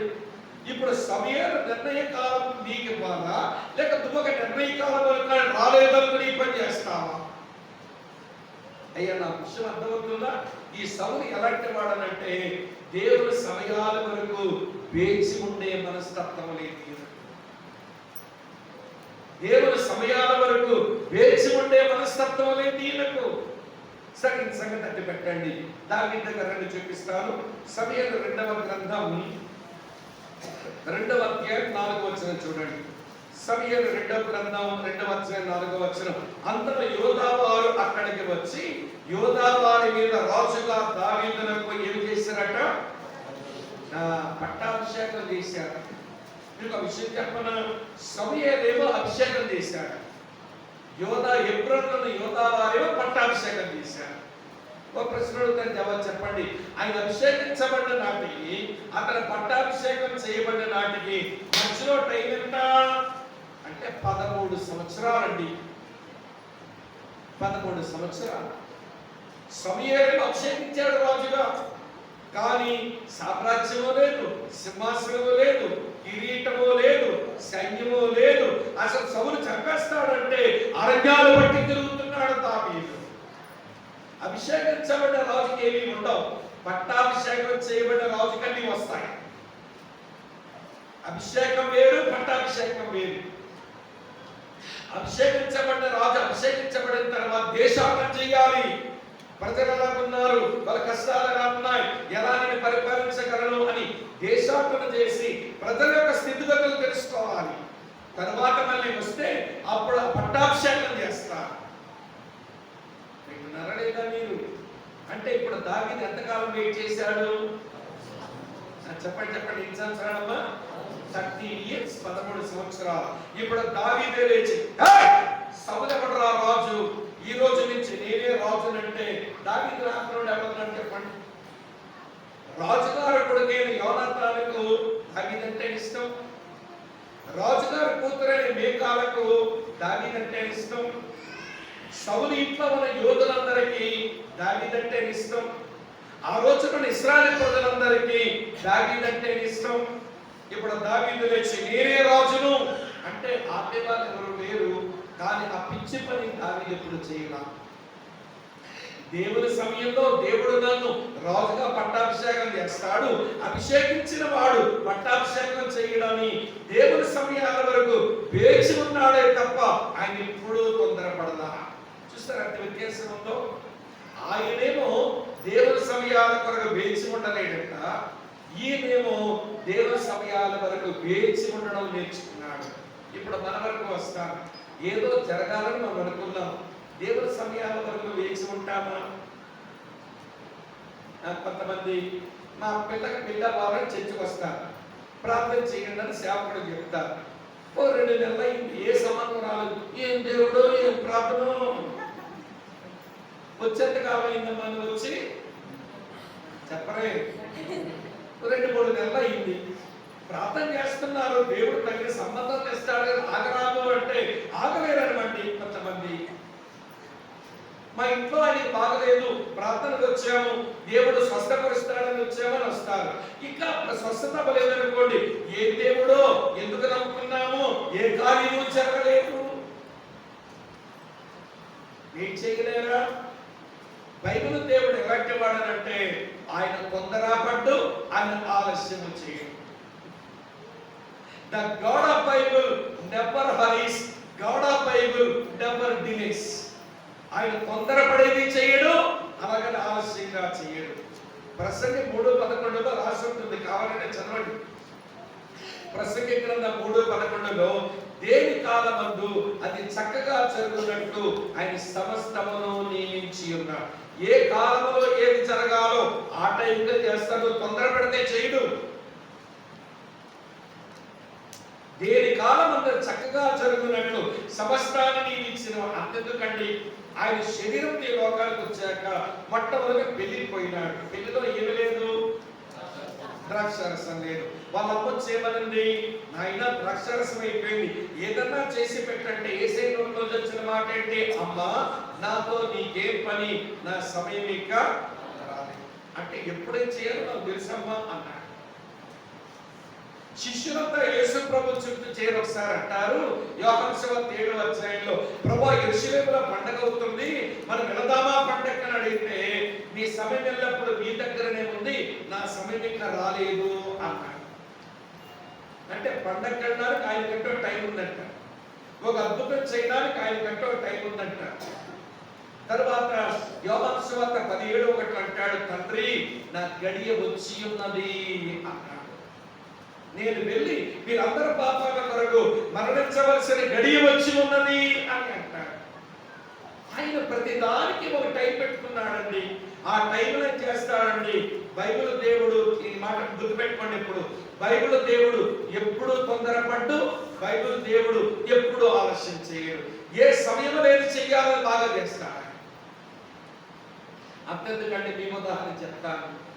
మీరేమో ఉల్లిపాయలకు వస్తున్నారు, వంకాయలకు వస్తున్నారు. మీ చిన్న పిల్ల వచ్చి, మమ్మీ నేను వస్తాను, మమ్మీ ఆ కత్తి పెట్టిపో, నేను ఉల్లిపాయలకు వస్తా, నేను వంకాయలకు వస్తానంటే, నా బుజ్జివి కదే, నా దుల్లివి కదే, నా బంగారమే, నా సింగారమే, చేయిపోసుకుంటావమ్మా. నువ్వు వెళ్ళి ఆడుకొని తాడిచ్చావు, తాడట ఆడుకోము, పిల్ల బయటగా తాడట ఆడుకుంది. ఇప్పుడు అదే పిల్లకి కూడా 18 సంవత్సరాలు వచ్చాయి. అది 5వ సంవత్సరంలో అడిగింది నీకు కత్తిపీట లేక కత్తి అడిగింది, ఎవడు ఇవ్వకుండా తాడిచ్చాం. ఇప్పుడు ఆ పిల్లకి 18 సంవత్సరాలు వచ్చాయి. ఇప్పుడు నీకేమో వయసు బాగా పెరిగింది, ఉల్లిపాయలు కోస్తుంటే కళ్ళు వెంబడి నీళ్ళు వచ్చేస్తున్నాయి, నీ చెయ్యి కూడా కట్ చేసేసుకుంటున్నావు, నీ వయసు పెరిగింది నీకు. ఇప్పుడు నీ కూతురేమో నీ కళ్ళ నుంచే తాడు పట్టుకొని బయటికి ఆడుకోవడానికి పోయింది అనుకోండి, ఏమంటా నా బంగారమే, నా సింగారమే, నా బుజ్జిలు కదే, ఆడుకమ్మా అంటారా మీరు ఎప్పుడు? చెప్పండి, ఏమంటారు? ఏమంటారు అమ్మా మీ పిల్లని? నేను చెప్పలేదు, కర్నూలు కదా, నేనే చెప్తాను శ్రీకాకుళంలో. అప్పుడు మీరు ఏమంటారని చెప్పనా, పోతా పందిలా పరిశాం రా, వచ్చి ఉల్లిపాయలు పోయి. నీకు పెళ్ళైతే అత్తవారింటికి వెళ్ళి ఏ పని రాకపోతే, మీ అమ్మ నీకు ఏ పని నేర్పించలేదని నన్ను ఆడిపోసుకుంటుంది మీ అత్తమ్మ, నేర్చుకో ఉల్లిపాయలు పోయి అని ఇస్తా. ఏమమ్మా చెడ్డ తల్లివి, నీ కూతురు ఏ సమయంలో ఏది ఇవ్వాలో నీకంత బాగా తెలిసినప్పుడు, ఆ మంచి దేవునికి ఏ సమయంలో ఏది ఇవ్వాలో ఆయన తెలియదు, ఆగలేకపోతున్నావేంటి? దేవుని సమయాల వరకు వేచి ఉన్న వాళ్ళు, దేవుని గణపరచువారు, దేవుని సమయాల వరకు ఆగలేక తొందరపడే వాళ్ళు, వినండి, దేవుని తృణీకరించేవారు. తొందరపడ్డం వల్ల ఇప్పుడు అనంతాలు వస్తాయండి. అబ్రాహాము శారాలకు దేవుడు బిడ్డలిస్తానన్నాడా లేదా? ఆగిందా మరి శారా? మాట్లాడేవండి, ఆగలేదు. తన పని మనిషిని పక్కకి ఇచ్చింది. పని మనిషి హాగరు, అలాగనే అబ్రాహాము కాపురం చేస్తే ఎవరు పుట్టారు? ఇష్మాయేలు పుట్టాడు.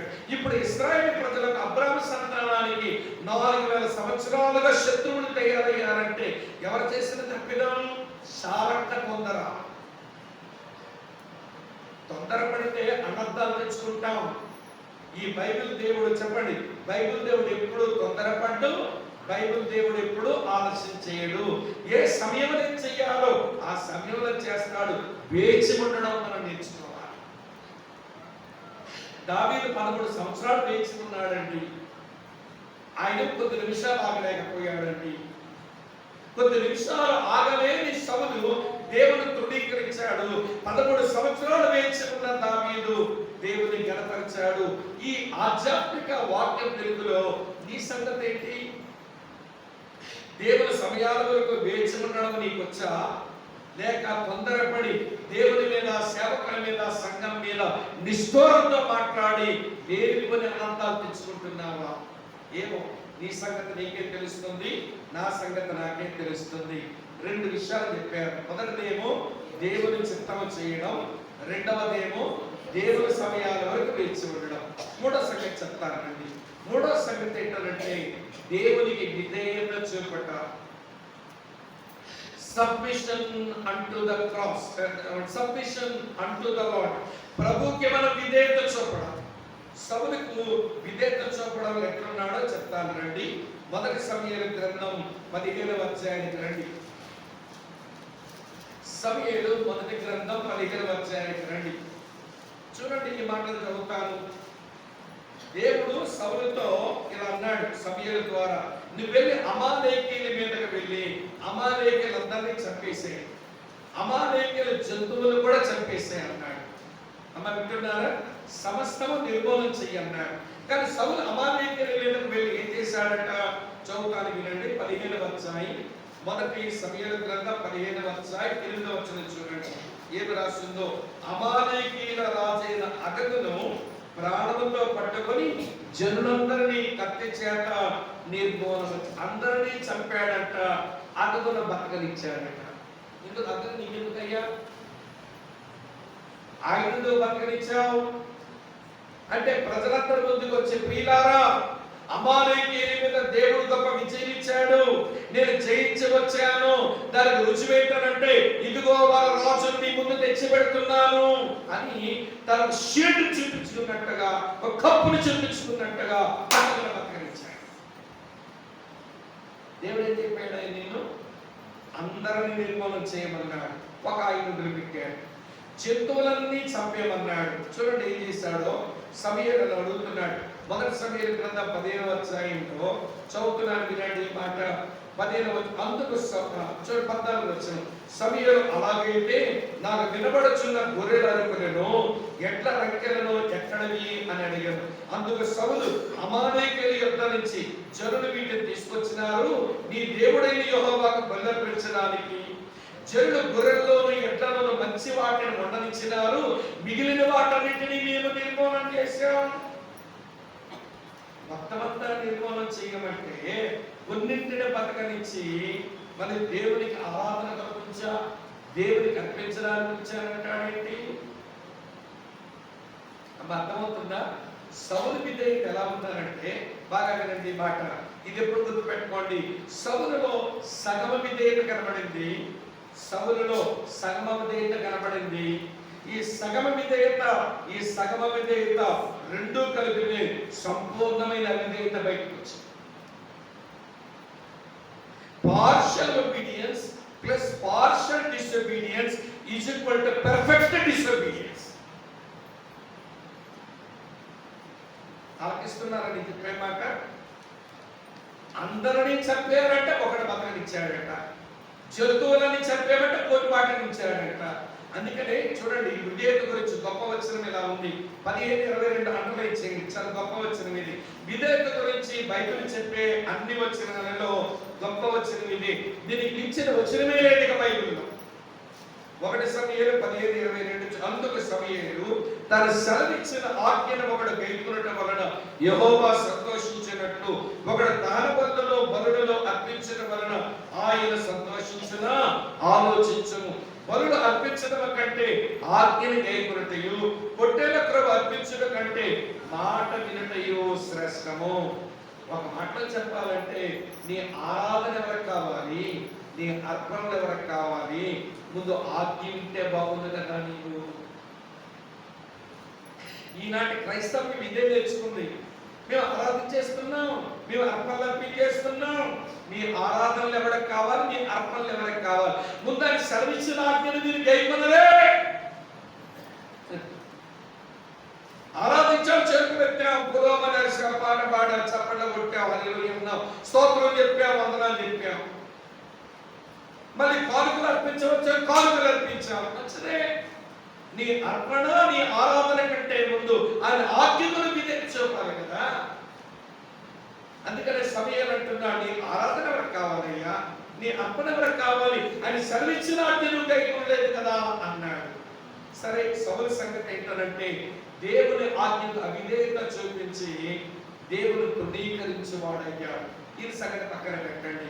మరి దావీదు సంగతి ఏంటి? ఇది పౌలు చెప్పాడు. దావీదు అనుభవం పౌలు చెప్పాడు. అపోస్తలుల కార్యం 13వ అధ్యాయానికి రండి.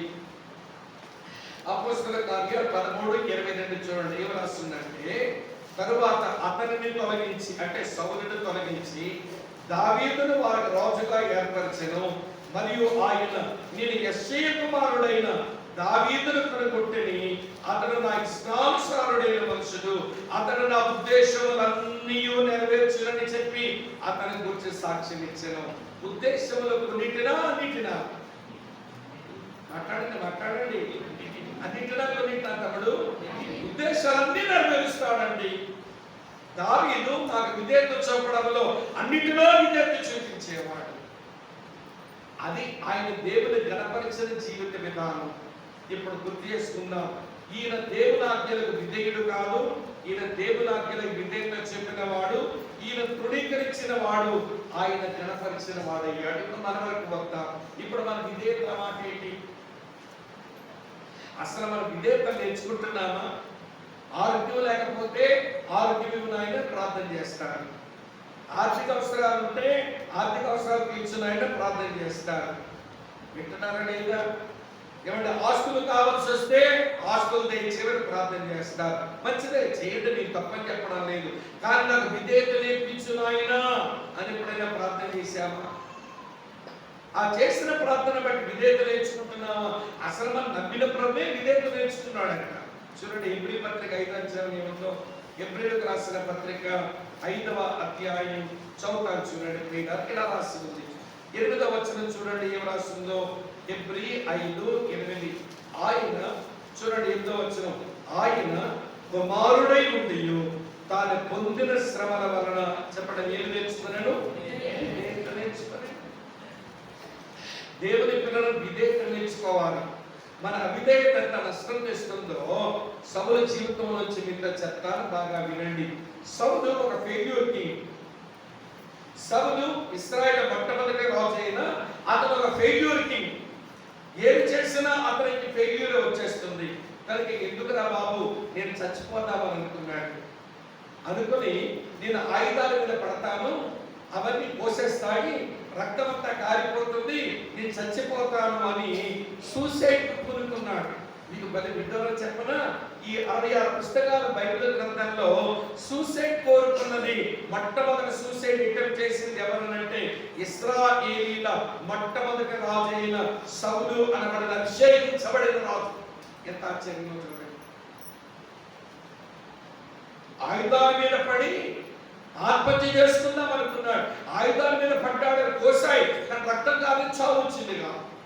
చావు రాకపోతే అలాగే ఎవడో వెళ్ళిపోతుంటే అంటాడు, రే బాబు నేను ఆయుధాల మీద పడి చద్దామనుకున్నాను, నాకు చావు వచ్చింది కాదు, నీ చేతిలో ఈట ఉంది కదా, దాంతో పొడిచి నన్ను చంపావా అని అడిగితే వాడే వచ్చేస్తున్నాడు పొడి చేయడానికి వచ్చేస్తున్నాడు, చంపేయడానికి. అప్పుడు సౌలు అంటాడు, నువ్వు ఎలాగ పొడిచి చంపేలా ఉన్నావు కానీ ఎంతకు నువ్వు ఎవడవరా అన్నాడు. వాడు అంటున్నాడు, నేను ఎవడన్నా అమాలేకీయుడును. ఎక్కడి నుంచి వచ్చారు అమాలేకీయుడు? చూడండి, 2వ సమూయేలు గ్రంథం 1వ అధ్యాయం 8వ వచనంలో, నువ్వు ఎవడవని అతడు నన్ను అడుగుగా నేను అమాలేకీయుడని చెప్పాను. ఎక్కడి నుంచి వచ్చాడు అమాలేకీయుడు? అందరినీ చంపారా అంటే ఉంచుకున్నాడుగా. ఈ విషయం నాకేమి నేర్పిస్తుందంటే, దేవుడు దేన్ని మన బ్రతుకులో చంపేసుకోమన్నాడో అది ఉంచుకుంటే దాంతోనే మనం చేస్తాం. దేవుడు దేన్ని మన జీవితంలో చంపేసుకోమన్నాడో దాన్ని ఉంచుకుంటే దాంతోనే మనం చేస్తాం. అందుకని విధేయత చూపడంలో సంపూర్ణమైన విధేయత నేర్చుకోవాలి. సగం విధేయత, సగం అవిధేయత, అది సంపూర్ణమైన విధేయత అయిపోతుంది. కనుక ప్రియులారా, విధేయత చూపిన సౌలు దేవుడు తృణీకరించాడు, విధేయత చూపిన దావీదు దేవుని ఘనపరిచాడు. ఇక్కడ కూర్చొని నీ సంగతి ఏంటి? విధేయత విషయమై దేవునికి విధేయురాలివేనా? నీవు దేవునికి విధేయుడివేనా? అన్ని విషయాలలో దేవునికి విధేయత చూపే వ్యక్తిత్వమేనా నీ వ్యక్తిత్వం? ఏమో, ఎవరి సంగతి వాళ్ళే తెలుసుకోవాలి. ఎన్ని చెప్పాను ఇప్పుడు? 3 చెప్పాను. 4వ చెప్తానండి. 4వది ఏంటంటే దేవుని మహిమపరచుట, గ్లోరిఫైయింగ్ గాడ్. దేవుని చిత్తము చేయుట, దేవుని సమయాల వరకు వేచి ఉండుట, దేవునికి విధేయత చూపుట. ఇప్పుడు 4వది దేవుని మహిమపరచుట. రండి చూపుతా. సౌలు దేవుని మహిమపరచడం ఎక్కడున్నాడో చూపిస్తాను చూడండి. 1వ సమూయేలు గ్రంథం 15వ అధ్యాయంలో. అర్థమవుతుందా? ఏదో ఒకటి చెప్పండి బాబు, టైం వేసుకో. అర్థమవుతుందా? మంచిది. 1వ సమూయేలు గ్రంథం 15వ అధ్యాయంలో చదువుతాను చూడండి. ఇలా రాసి ఉంది. 15వ అధ్యాయం 12వ వచనం చూడండి. ఉదయమున సమూయేలు లేచి సౌలుని ఎదుర్కొనుటకు పోగా సౌలు కర్మేలునకు వచ్చి అక్కడ జయసూచకమైన శిరను నిలిపి తిరిగి గిల్గాలకు పోయినన్న సమాచారం వినెను.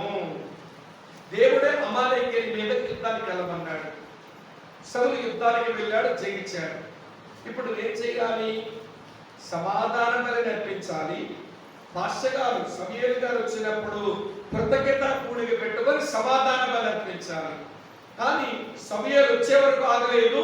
ఇక్కడ బలిపీఠం కట్టలేదు, కృతజ్ఞత కూడక పెట్టలేదు, సమాధాన బలి అర్పించలేదు. కానీ శిలాఫలకం పాతాడట. ఏం రాసుకున్నాడు శిలాఫలకం మీద? నేను ఊహిస్తున్నాను. శిలాఫలకం మీద ఏం రాసుకుంటాడంటే సౌలు శ్రీ శ్రీ శ్రీ శ్రీ శ్రీ శ్రీ శ్రీ శ్రీ బెన్యామీను గోత్రం నుంచి ఇశ్రాయేలుగా మొట్టమొదటి రాజు అయిన సౌలు అమాలేకీయుల మీద పొందిన మొదటి విజయమో అని రాసుకుని ఉంటాడు.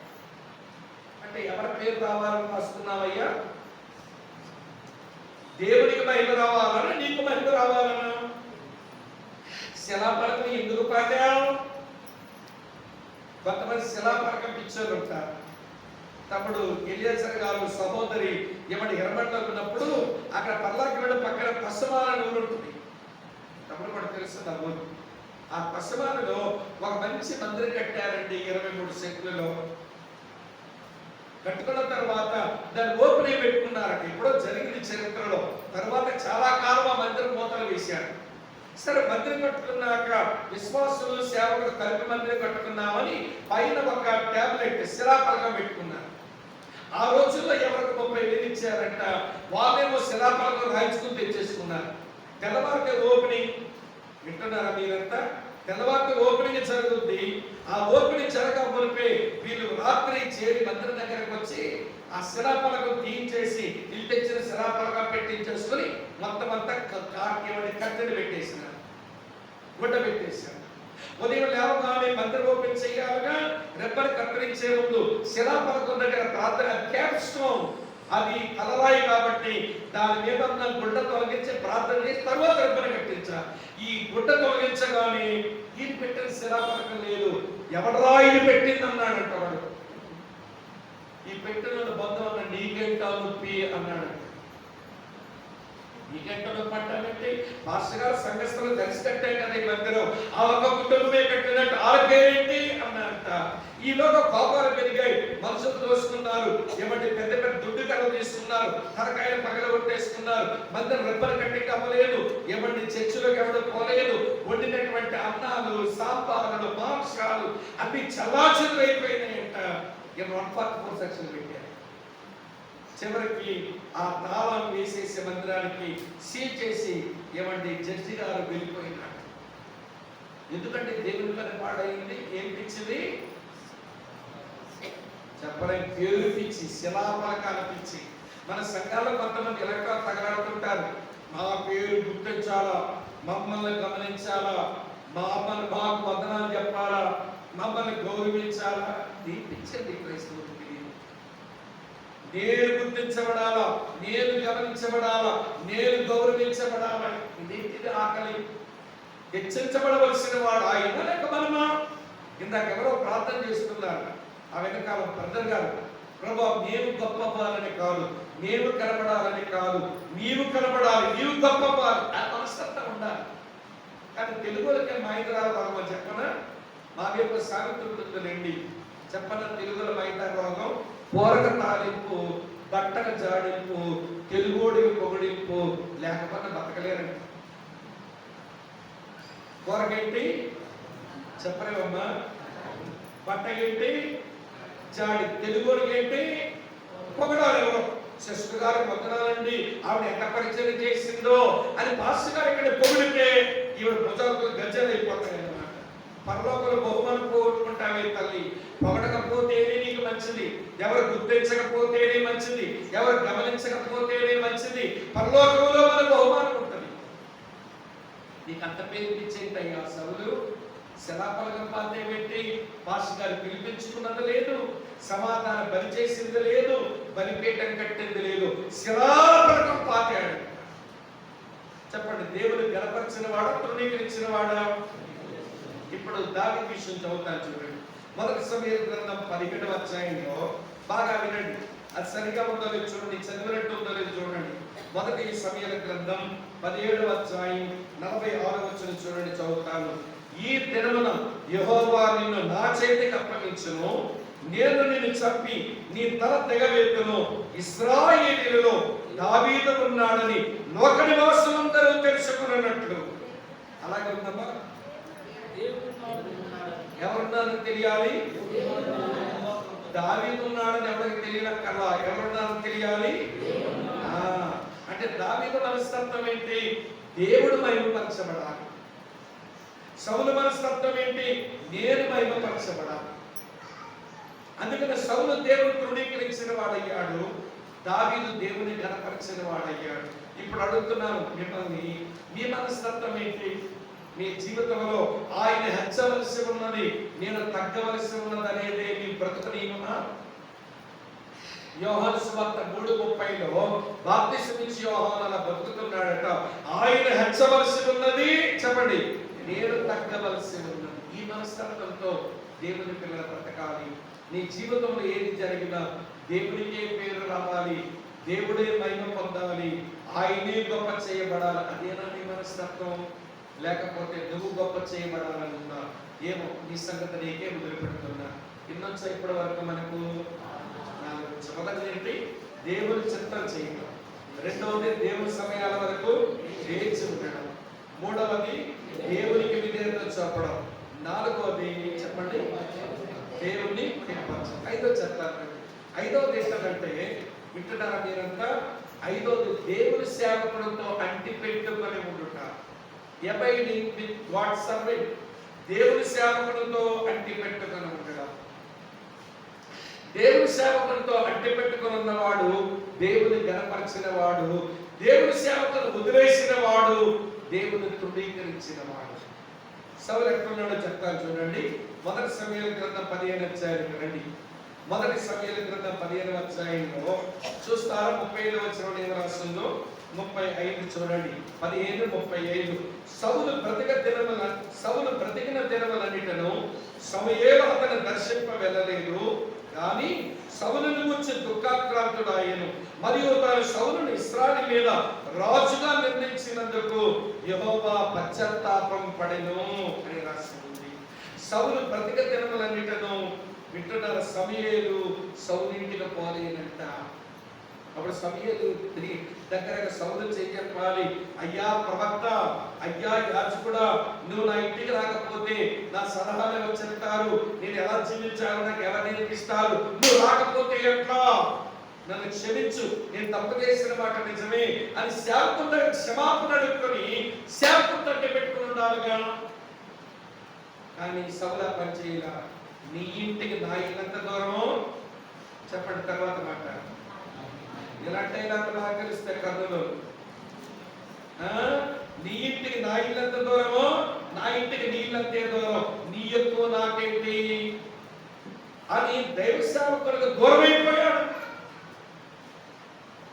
సేవకులతో అట్టి పెట్టుకుని ఉండడానికేమో నామోషి, సేవకులతో అట్టి పెట్టుకుని ఉండలేదు కాబట్టి ఎక్కడికి వెళ్ళాడు చూపిస్తాను రండి. మొదటి సమూయేలు గ్రంథం చాలా మంచి వచనం చూపిస్తాను. 28వ అధ్యాయం చూస్తారా? మొదటి సమూయేలు గ్రంథం 28వ అధ్యాయంలో 7వ వచనం చూడండి. అప్పుడు సౌలు, నా కొరకు మీరు కర్ణపించాల్సిన గల ఒక స్త్రీని కనుగొనండి, నేను పోయి దాని చేత విచారణ చేతునని తన సేవకులకు ఆజ్ఞింపగా వారి చిత్తము ఎందోర్లో కర్ణపించాల్సిన గల ఒకటి ఉన్నదని అతనితో చెప్పిన. అవ్వ అవ్వ అవ్వ అవ్వ అవ్వ. ఇశ్రాయేలు మొట్టమొదటి రాజువి, అభిషేకించబడిన రాజువి.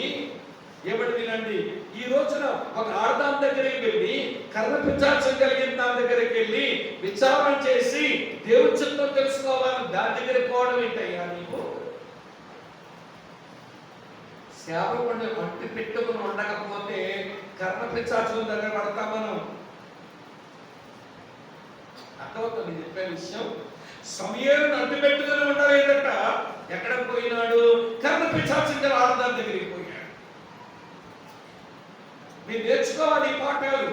దేవుడు మీకు ఇచ్చిన ఒక స్థానిక సంఘ కాపరి, అతని పర్యవేక్షణలో యేసయ్య పోలికలోనికి ఎదగడానికి సంఘము సేవకులతో అంటిపెట్టుకుని బతకండి. ఒక సేవకుల నాయకత్వంలో జీవించడం నేర్చుకోండి, బాగుపడతాం. అంతేగాని నీతో నాకేం పడి కర్ణపిచాటుల దగ్గర పడతాం అని అర్థం.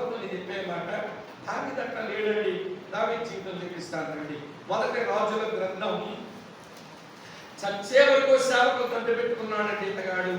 రాజుల మొదటి గ్రంథం మొదటి అధ్యాయంలో చౌకాలు చూడండి ప్రియులారా, రాసి ఉంది. రాజులు మొదటి గ్రంథం మొదటి అధ్యాయంలో చౌకాలు చూడండి 32వ వచనం. అప్పుడు రాజైన దావీదు యాజకుడైన సాదోకును ప్రవక్త అయిన నాతానును యెహోయాదా కుమారుడు బెనాయాను నా యుద్ధకు పిలిపించండి సెలవేయగా వారు రాజు యుద్ధకు వచ్చి అతను తీర్మానం చేయాలన్నా, వాళ్ళు పని చేయాలన్నా యాజకుడు కావాలా, ప్రవక్త కావాలి, దేవుడు వాడుకుంటున్న సైన్యాధిపతి కావాలని వారి సేవకుల సలహాలు తీసుకునే పని చచ్చేవారు. మంచపట్టేశాడు ఇక్కడ దావీదు. రేపవ చస్తాడు ఈ దావీదు. ఆ పరిస్థితి వచ్చినా కూడా ఏమండి సేవకులతో అంటి పెట్టుదల బ్రతుకుతున్నాడు. ఈ రోజున చాలా మంది జీవితాలు చూస్తుంటానండి. వారి ప్రభువులో నడిపించి బాప్తిసం ఇచ్చి స్థిరపరిచి కడుతున్న జీవితాలు కడుతున్న సేవకులతో అంటి పెట్టుదల ఉంటారు. అంత నాకేం పని, వీళ్ళతో నాకేం పని. అప్పుడు నచ్చాడు అనుకున్నాను, ఇప్పుడు నచ్చలేదు కాబట్టి వెళ్ళిపోతా. వింటున్నారు ఈ మాట? నీవు సేవకులతో అడ్డి పెట్టుకుని ఉండకపోతే కర్ణపిశాచుల దగ్గర పడతావు, జాగ్రత్త. సేవకులతో అడ్డి పెట్టుకుని ఉండు, దేవుని గణపరిచే వ్యక్తి అవుతావు. దేవుని పిల్లలు ఆలోచిస్తున్నారా? ఒక సేవకుడు వదిలేయాలని అనుకుంటే అతని యొక్క మోరల్స్ బాగలేదు అనుకో, నైతిక జీవితం బాగలేదు అనుకోండి, అమ్మ వదిలేడు అతనితో ఉండలేను అనుకో, లేదా తప్పుడు బోధలో వెళ్ళిపోయాడు అనుకో, అతనితో ఉండలేను అనుకో. ఈ రెండు కారణాలకు వదిలే. లైఫ్ బాగలేదా, ప్రియులారా, బోధ బాగలేదా, బ్రతుకు బాగలేదా, బోధ బాగలేదు, వదిలేద్దాం. అంతేగాని వేరొక తప్పుడు కారణాలు పెట్టుకుని సేవకుని విడిచిపెట్టి దూరంగా పోతే నీ బ్రతుకు కర్ణపిశాచుల దగ్గర పడుతుంది. అక్కడి నుంచి నువ్వు బయటికి రాలేవు. అన్న అర్థమవుతుంది చెప్పే మాట.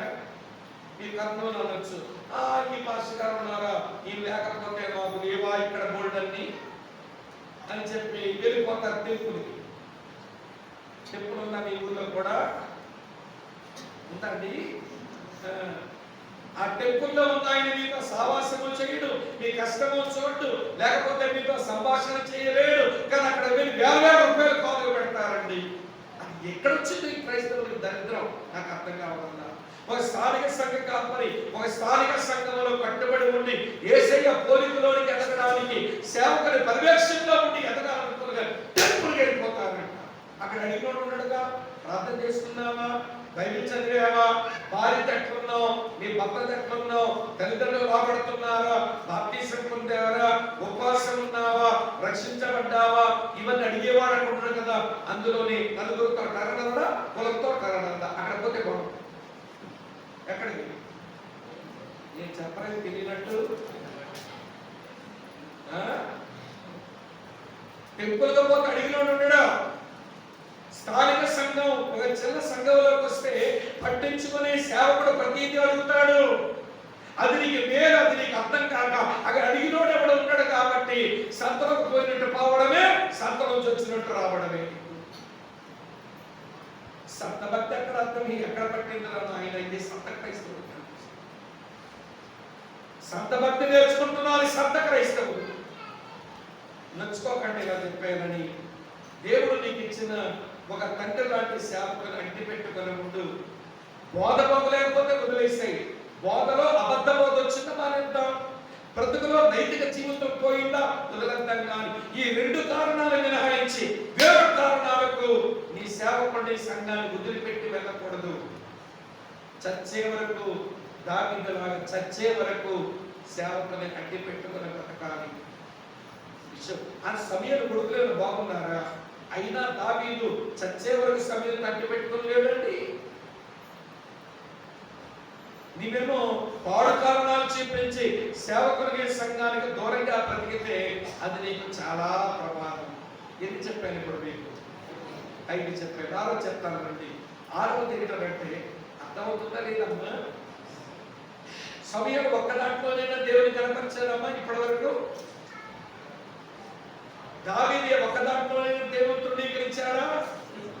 ఈయన 5 విషయాల్లో దేవుని తృణీకరించాడు, ఈయన 5 విషయాల్లో దేవుని కనపరుస్తూ వచ్చాడు. 6వ విషయం చెప్తాను వినండి. 6వ విషయం ఏంటంటే దేవుని యుద్ధములు చేయుట. మిమ్మల్ని రాజుగా నియమించినందుకు నా యుద్ధాలు చేస్తారని. ఇప్పుడు సౌలు దేవుని యుద్ధాలు చేయడంలో ఎట్లున్నాడనంటే, ఒకసారి ఫిలిస్తీయుల మీద యుద్ధంకి వెళ్ళాడు, ఏదో అయ్యింది. తర్వాత మళ్ళీ అమాలేకుల మీద యుద్ధానికి వెళ్ళాడు, జయించి వచ్చాడు. తర్వాత మళ్ళీ ఫిలిస్తీయుల మీద యుద్ధానికి వెళ్ళలేదు. ఇక అక్కడి నుంచి యుద్ధాలు ఎవరితో పెట్టుకున్నాడంటే దావీదుతో యుద్ధాలు పెట్టుకున్నాడు. యుద్ధం ఆడితే ఎవరికి యుద్ధం ఆడాలి? కనానీయులకి యుద్ధమాడు, హిత్తీయులకి యుద్ధమాడు, హివ్వీయులకి యుద్ధమాడు, గిర్గేషీయులకి యుద్ధమాడు, అమోరీయులతో యుద్ధమాడు, పెరిజ్జీయులతో యుద్ధమాడు, యెబూసీయులతో యుద్ధమాడు, ఫిలిస్తీయులతో యుద్ధమాడు, మోయాబీయులతో యుద్ధమాడు, అమ్మోనీయులతో యుద్ధమాడు. ఈ కనాను దేశంలో ఉన్న శత్రువులతో యుద్ధమాడాలి. నీకు ఇంట్లోనోడితో యుద్ధం ఏంటయ్యా నీకు? కొంతమంది ఎట్లా తగలంటారంటే, ఎవరితో యుద్ధమాడాలో తెలియక ఇంట్లో యుద్ధమాడుతుంది. సంఘంలో ఉన్నోళ్ళతో యుద్ధమాడతారు, వాళ్ళ కుటుంబంలో ఉన్నోళ్ళతో యుద్ధమాడతారు. నీకు చేతనీకి యుద్ధమాడడం, నీవు సైతంతో పోరాటం చెయ్యి, లోకముతో పోరాటం చెయ్యి, నీ శరీరంతో పోరాటం నలుగొట్టుకో, పరిశుద్ధ జీవితం అవుతుంది. ఇలాంటి వాటికి యుద్ధమాడటం మానేసి ఇంట్లో యుద్ధమాడటం ఏంటి? నీకు విషయం చెప్పనా? ఇంట్లో ఉన్న వాళ్ళతో పోరాటాలు పెట్టుకుంటే విచక్షణ జ్ఞానం పోతుంది. సౌలుకి విచక్షణ జ్ఞానం చూపించమంటారా? చూడండి, 1 సమూయేలు గ్రంథం. విచక్షణ జ్ఞానం పోయి అభిషేకించబడిన వాడు ఎలా మాట్లాడుతున్నాడు చూడండి. సమూయేలు 1 గ్రంథం 20వ అధ్యాయంలో చదువుతాను చూడండి ప్రియులారా. ఇలా రాస్తుంది 30వ వచనం. 1 సమూయేలు 20:30 చూడండి. సౌలు యోనాతాను మీద బహుగా కోపపడి, ఆగడగొట్టు దాని కొడుకా, నీకును నీ తల్లి మానవులకు సిగ్గు కలిగినట్లుగా నువ్వు యెష్షయి కుమారుని స్వీకరించిన సంగతి నాకు తెలియదు కాదా? దావీదుతో పోట్లాడబెట్టుకున్నాడు కనుక, ఇంట్లో ఉన్నాడుతో యుద్ధం పెట్టుకున్నాడు కనుక విచక్షణ జ్ఞానం కోల్పోయి నువ్వు కొడుకు తిట్టాలనుకుంటున్నావు. తిట్టుకోరాదా? అలా అమ్మేం చేసిందయ్యా నీకు? ఈ మగాడికే మైదా రోగం కానీ కొడుకులు తిట్టుకున్నప్పుడు అమ్మకేసి తిడతారు. నువ్వు కొడుకుని తిట్టుకోవాలంటే కొడుకుని తిట్టుకోవచ్చుగా, అమ్మకేసి తిట్టడం ఏంటి? మరి ఎంత భయంకరమైన తిట్టండి. ఆగడగొట్టు దాని కొడుకా, మీ అమ్మ గాలిదిరా, అలా తిట్టడమే కదా. నీకు నీ తల్లి మానవులకు సిగ్గు కలుగునట్లుగా నువ్వు దావీదుతో స్నేహం కట్టిన సంగతి నాకు తెలియదనుకుంటున్నావా? ఇంట్లో ఉన్నాడుతో దెబ్బలాటలు పెట్టుకుంటే విచక్షణ జ్ఞానం కోల్పోయి బతికేస్తాం మనం. సౌలుకి అదే వచ్చింది. దావీదు జీవితంలో ఎన్నడూ ఇంట్లో యుద్ధం పెట్టుకోవాలా? సౌలు తనని శత్రువు ఎంచుతున్నాడు కానీ సౌలు నాకు శత్రువు అనుకొని సౌలు మీద యుద్ధానికి ఎప్పుడు పోవాలా? అబ్షాలోము తనని కిందకు లాగేశాడు కానీ దావీదు అబ్షాలోము యుద్ధమాడి చంపుతాడని అనుకోవాలా? తన యుద్ధాలన్నీ కనానీయులతో పెట్టుకున్నాడు, దేవుని యుద్ధాలు చేస్తున్నాడు. ఇక్కడ కూర్చున్న మనం కూడా సంఘమున సహోదరులతో నీకు యుద్ధం ఏంటమ్మా? ఆవిడేమో ప్రైజ్ లార్డ్ సిస్టర్ చర్చినున్న ఆవిడ పలకరిస్తుంటే ఆవిడతో నీకు పోట్లాడేంటి? ప్రైజ్ లార్డ్ బ్రదరా చెప్పావా కదా ప్రైజ్ లార్డ్? సంఘమున సహోదరుడితో నీకు పోట్లాడేంటయ్యా? నచ్చలేదా బ్రదర్? ఈ విషయంలో నేను నచ్చలేదా చెప్పుకోరాదా? క్షమించుకోరాదా? క్షమాపణ అడగరాదా? అంతేగాని ఎవరి చర్చనున్నంత పోట్లాడబెట్టుకుంటే, నీ కుటుంబంలోన్నంత పోట్లాడబెట్టుకుంటే విచక్షణ జ్ఞానం కోల్పోయి బ్రతుకుతాం. సౌలుగా దేవుని యుద్ధాలు చేయని సౌలు దేవుని తృణీకరించాడు. దేవుని యుద్ధాలు మాత్రమే చేసిన దావీదు దేవుణ్ణి గణపరిచాడు. అర్థమైందా మీకు విషయం? ఎన్నొచ్చాయి ఇప్పుడు మనకు? 6 వచ్చినాయి. 7 చూపిస్తాను రండి. 7వ సంగతి ఏంటంటే దేవుని మందిర సేవ. దేవుని మందిర సేవ. వీళ్ళిద్దరికీ ఒకే వచనం చూపిస్తాను. సౌలుకు దావీదుకి ఒక్క వచనమే సరిపోతుంది. దినవృత్తాంతాలు మొదటి గ్రంథం తెరవండి ఒకసారి. దినవృత్తాంతాలు మొదటి గ్రంథం 13వ అధ్యాయం. దినవృత్తాంతాలు మొదటి గ్రంథం 13వ అధ్యాయం చూస్తారా? 3వ వచనం రాస్తుందో దినవృత్తాంతాలు 13:3 చూడండి. మన దేవుని మందసమును మరలా మన యొక్కకు కొంచెమత్తమనండి. సౌలు దినములలో దాని యొక్క మన విచారణ చేయకయే ఉంటేమి. ఈ సౌలు రాజయ్యాడు గాని దేవుని మందసమును గురించిన శ్రద్ధ లేదు ఈయనకు. దేవుని మందిర సేవను గురించిన పట్టింపు లేదు ఈయనకు. కానీ రాజుగా ఎప్పుడైతే దావీదు అయ్యాడో, దావీదు ఎప్పుడు రాజు అయ్యాడు అంటున్నాడు, రండి మనం దేవుని మందసం తెద్దాము, దాని దగ్గర విచారం చేసుకుందాము రండి అని అతను దేవుని మందిర సేవ విషయమై పట్టింపు కలిగిన వాడు అయ్యాడు. ఇప్పుడు ఎవరినో అడుగుతున్నాను, దేవుడు మీకు ఇచ్చిన మందిరం, ఈ మందిరం ద్వారా జరగవలసిన సేవ, దాని మీద పట్టింపు ఉందంటారా? శ్రద్ధ ఉందంటారా? మా మందిరం ద్వారా జరగవలసిన సేవలో సేవకుడు మాకు ఏ పనికైతే నియమించాడో ఆ పనిని నమ్మకంగా మేము చేస్తాము, సేవను అభివృద్ధి చేస్తాము, అనేక ఆత్మలను రక్షిస్తాము అనే ఆసక్తి ఉందా? లేకపోతే సౌలుకి నీకు పెద్ద తేడా లేదు. సౌలుకి శ్రద్ధ లేదు, నీకు శ్రద్ధ లేదు. కానీ దావీదు దేవుని కనపరిచిన వాడు ఎందుకైనాడనంటే దేవుని మందిర పనుల విషయమై శ్రద్ధ కలిగిన వాడు అయ్యాడు. ఈ 7 ఉపనియమాలు ప్రధాన నియమం కింద. ప్రధాన నియమం ఏంటి? నన్ను గణపరచు వారిని నేను గణపరుస్తాను, తృణీకరించిన వారిని నేను తృణీకరిస్తాను. ఆ ప్రధాన నియమం కింద 7 నియమాల్లో ఒక్క దాంట్లో కూడా సౌలు దేవుని గణపరచరా, ఒక్క దాంట్లో కూడా దావీదు దేవుని తృణీకరించరా. మరి దేవుడు తన నియమం పాటించేస్తాడుగా. ఏంటి? నన్ను గణపరిచిన వారిని నేను గణపరచాలా, నన్ను తృణీకరించే వారిని తృణీకరించాలి. ఈ సౌలు తృణీకరించినాడు కనుక సౌలుని ఎంత తృణీకరించాడంటే దేవుడు బైబిల్లో ఒక విచారకరమైన మాట రాస్తుంది సౌలు గురించి. అదేంటంటే సౌలుకు నా కృపను దూరం చేస్తున్నాడు. కృపే దూరం అయిపోతే బతికే ఉందండి. సౌలుకు నా కృపను దూరం చేసినట్లుగా దావీదుకు నా కృపను దూరం చేయను, దావీదు సంతానానికి నా కృపను దూరం చేయను అన్నాడు. దేవుని కృపకు దూరం అయిపోయింది సౌలు కుటుంబం అంతా. కానీ దావీదును దేవుడు ఎంత గణపరిచినాడనంటే గొర్రెల దొడ్డులో ఉన్నవాడు తీసుకుని వచ్చి ఇశ్రాయేలీయుల సింహాసనం మీద కూర్చోబెట్టి రాజుగా దేవుడు ఆయన వాడుకున్నాడు. అక్కడ తాపలేదండి. మీరు ప్రకటన గ్రంథం 5వ అధ్యాయం చదవండి. ఇంటికి వెళ్ళిన తర్వాత పరలోకంలో ఏమంటే ఆరాధన జరుగుతుంటే ఆరాధనలో దావీదు పేరు మారుమ్రోగుతుంది. దావీదుకు వేరు చిగురైన యోధా గోత్రవ సింహమైన ఈ బుద్ధించబడిన గొర్రె పిల్లకు మహిమయు ఘనతయు స్తోత్రము పొందనర్హుడని పరలోకమంతా ఆరాధిస్తుంటే అక్కడ దావీదు పేరు పరలోకంలో జరిగే ఆరాధనలో ప్రస్తావనకు వచ్చేసింది. దేవుడు దావీదుని ఎంత గణపరిచినాడంటే నిశ్శబ్దం వరకు గణపరిచాడు. సింహాసనం వరకే కాదు, నిశ్శబ్దం వరకు గణపరిచాడు. కనుక ఈ రాత్రి వేళ దేవుని సంగమా, దేవుని పిల్లలారా, ఇప్పుడు చెప్పండి, దేవుని గణపరచడం కొరకు మన హృదయంలో మనకున్న తపన ఎంత? దేవుని తృణీకరించే మనస్తత్వం ఎప్పుడూ తెచ్చుకోకండి. దేవుని గణపరిచే విషయంలో దేవుని చిత్తం చేయడంలో గణపరచండి. దేవుని సమయాల వరకు వేచి ఉండడంలో గణపరచండి. దేవునికి విధేయత చూపడంలో దేవుని గణపరచండి. దేవుని మహిమపరచడంలో దేవుని గణపరచండి. దేవుని సేవకు అంటి పెట్టుకోవడంలో దేవుని గణపరచండి. దేవుని యుద్ధాలు చేయటంలో దేవుని గణపరచండి. చివరికి దేవుని మందిర సేవలో దేవునే గణపరచండి. దేవుడు తప్పక మిమ్మల్ని గణపరుస్తాడు.